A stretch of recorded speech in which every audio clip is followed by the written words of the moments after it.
Good afternoon, my dear students. After completing the pectoral region, the axilla, the mammary gland, and the axillary artery, now I am trying to plan to start with the arm. Okay, the first meaning the proper part of the upper limb, that is the arm. Now, the arm is the part of the upper limb which lies between the shoulder joint and the elbow joint. Okay, now there is a general plan of the arm which we have already studied when we have talked about the introduction of the upper limb, but that was a video which was taken very long back. So what do you know about the arm? First thing is that this is the part of the upper limb which lies between the shoulder joint and the elbow joint. The arm is also called as the brachium. Now this part of the upper limb, like all the upper limb, is divided into two compartments. Okay, so there are two main compartments of this arm. There is the anterior compartment and the posterior compartment. Both these compartments are separated from each other by intermuscular septum. So there is a septum which is there here, which is called medial intermuscular septum, and there is a septum on the lateral side which is called lateral intermuscular septum. So both these septa are going to divide the arm into an anterior compartment and a posterior compartment. Now when we had talked about the introduction of the upper limb, I had told you that anterior compartment of the arm is going to be flexor. Okay, and posterior compartment of the arm is going to be extensor.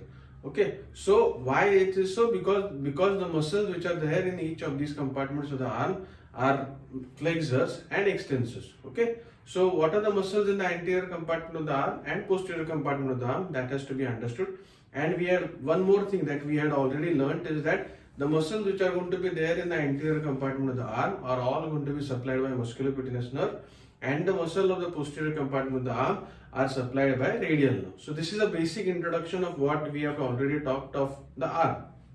Now which are the muscles in the anterior compartment of the arm? So you know, anterior compartment of the arm, the muscles which are there in the anterior compartment of the arm, you can remember by a simple mnemonic BBC: biceps, brachialis and coracobrachialis. These are three muscles which are there in the anterior compartment of the arm, and it is very easy if you can remember this. These BBC are supplied by musculocutaneous nerve. Okay, so BBC, biceps, brachialis and coracobrachialis, these three muscles are going to be supplied by musculocutaneous nerve, and the muscle which is there in the posterior compartment of the arm is the triceps. There is one muscle which is there in the posterior compartment of the arm, that is triceps, and triceps is supplied by radial nerve. So today we'll start with the muscles of the anterior compartment of the arm. We'll talk of biceps, brachialis and coracobrachialis. Okay. Now we have seen pectoral muscles earlier. So you know the points in which we have to understand these muscles. You have to understand these three muscles under four headings: origin, insertion, nerve supply and action. So these are the four headings under which you are going to understand these muscles. So the first muscle, which is very important, is biceps. Biceps in the upper limb, it is called as biceps brachii. Okay. Now biceps brachii is called biceps brachii because bi meaning two. It has two heads of origin. Okay. And what are the two heads of origin of the biceps? There is a short head and a long head. Okay. So these are the two heads of origin of the biceps: the short head of the biceps and long head of the biceps. Then you will have the muscle belly. This muscle which is shown in bodybuilding shows. This muscle is biceps. And then you have the tendon of the biceps. Okay. So what is the origin first?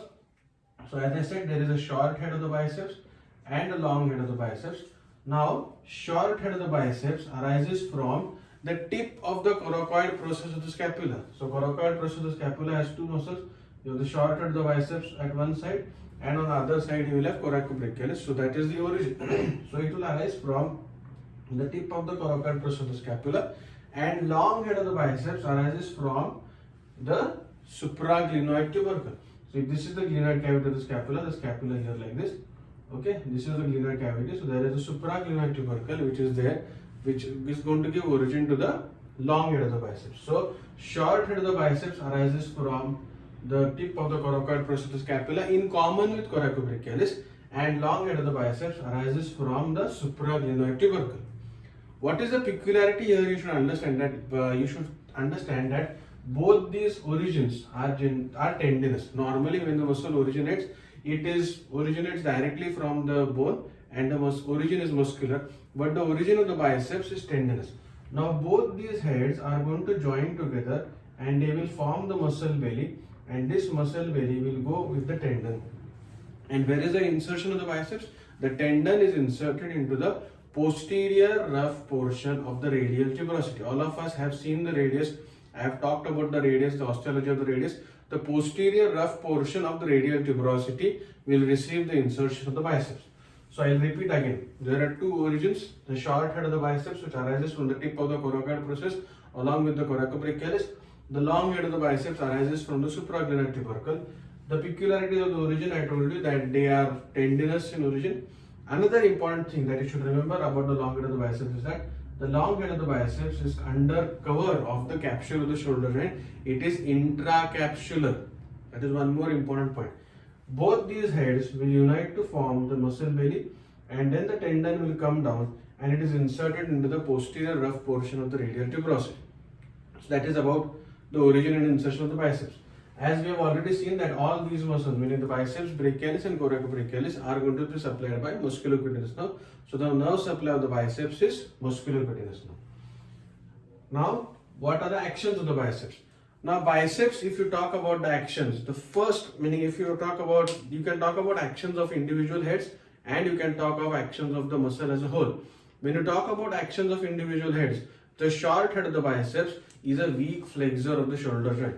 The short head of the biceps is a weak flexor of the shoulder joint. The long head of the biceps is going to prevent upward dislocation of the shoulder joint. So these are actions of individual heads. The muscle as a whole, when you talk about this muscle as a whole, it is a flexor of the elbow joint and a strong supinator. So this is supination. So this is pronation. This is supination. So what you have to understand, all screwing movements are done by the biceps. So I'll repeat. Actions of individual heads. Short head of the biceps is a weak flexor of the shoulder joint. Long head of the biceps prevents upward dislocation of the shoulder joint. The muscle as a whole, a strong flexor of the elbow and a strong supinator of superior radioulnar joint. So that is about origin, insertion, nerve supply, actions of the biceps.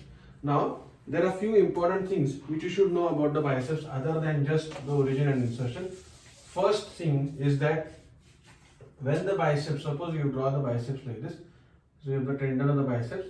Now when the biceps is going to reach the insertion, the tendon flattens out. Okay, the tendon of the biceps flattens out, and a flattened tendon is called as an aponeurosis.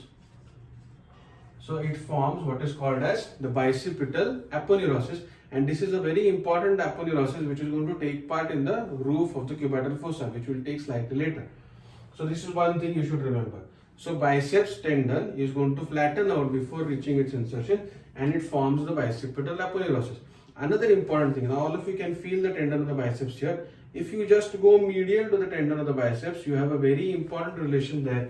The medial relation of the tendon of the biceps is the brachial artery. And this is a very important anatomical landmark because all of us know that universally blood pressure in the upper limb is measured by auscultating the brachial artery. So that is an important relation of the biceps and the brachial artery, which you should remember. And then you should know that MBBS are contents of the cubital fossa. So this is what you have to remember. So biceps, two other points which you should remember. Firstly, that it forms the bicipital aponeurosis when it goes towards its insertion, and the medial relation of the biceps towards that is the brachial artery, which is universally used for measuring blood pressure in the upper limb. So this is all about the biceps. I hope you have understood that. Now the next muscle which is there is a simple muscle. The two other muscles are very simple. They are the brachialis and coracobrachialis. Okay. Now second muscle is brachialis. This is again a simple muscle. Brachialis is going to be deeper to the biceps. When you lift the biceps, below you will see brachialis. If you talk about the origin of the brachialis, it is originating from the lower half of the shaft of the humerus, from the anteromedial and the anterolateral surfaces. You please refer to my videos of the bones to understand these insertions more properly. So brachialis is originating from the lower half of the shaft of the humerus, from the anteromedial and the anterolateral surfaces. That is the origin of the brachialis. This muscle is going to go straight down and it will be inserted into the anterior surface of the coronoid process of the ulna, which is also called as the ulnar tuberosity. So the brachialis will be inserted into the ulnar tuberosity. So that is about the origin and insertion of brachialis.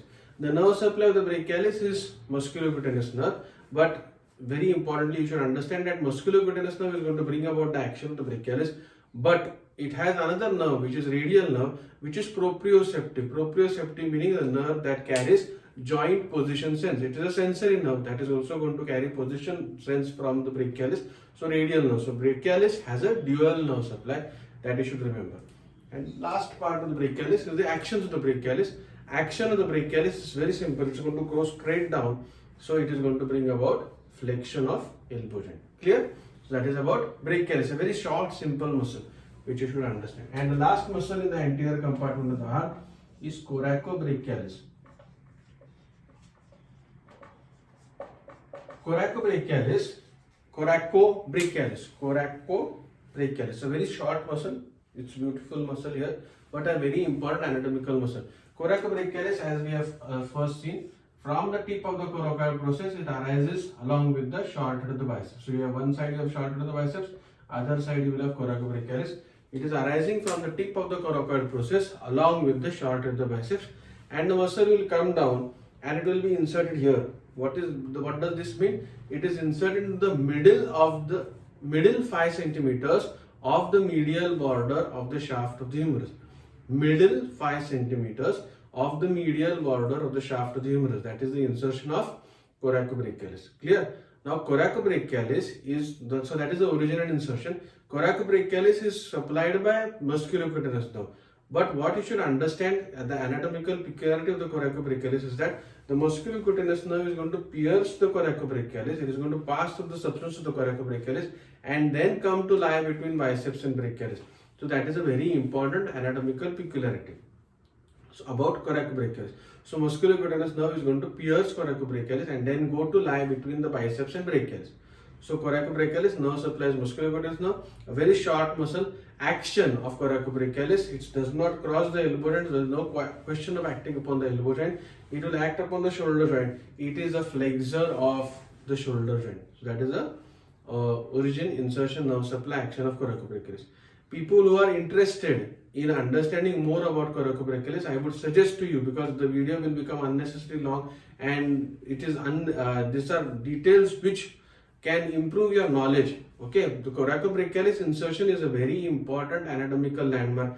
There are about 10 to 11 points which you can understand about the coracobrachialis insertion, which causes changes in the arm, meaning there are changes in the bone, there are changes in the septa, there are changes in the course of the nerve, there are changes in the course of the artery. So many changes will happen at the level of insertion of coracobrachialis.